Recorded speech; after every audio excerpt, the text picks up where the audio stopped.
नमस्कार, मी अश्विनी पुन्हा एकदा मनापासून स्वागत करते तुमचं माझ्या या यूट्यूब चॅनलवर।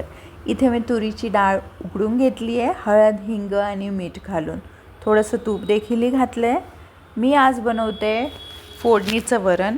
हे वरण माझी आजी अगदी अप्रतिम बनवायची। इथे मी तेल घेतलं आहे। आता तेलामध्ये जिरे मोहरी घालून घ्यायची आहे। जिरे मोहरी घातल्यानंतर यामध्ये थोडासा लसूण घालायचा आहे। त्यानंतर हिरवी मिरची घालायची आहे। हवा असल्यास तुम्ही यामध्ये कढीपत्ता, कोथिंबीर घालू शकतात। नंतर हळद, हिंग, मीठ आणि जिरे पावडर घालायचं आहे। हे सगळं मिक्स करून घ्यायचं।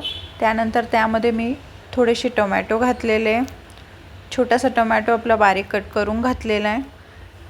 हे मिक्स झाल्यानंतर टोमॅटो असे क्रश करून घ्यायचे। त्यानंतर यामध्ये मी थोडासा आपला जो घरचा गरम मसाला आहे तो यामध्ये मी घातलेला आहे।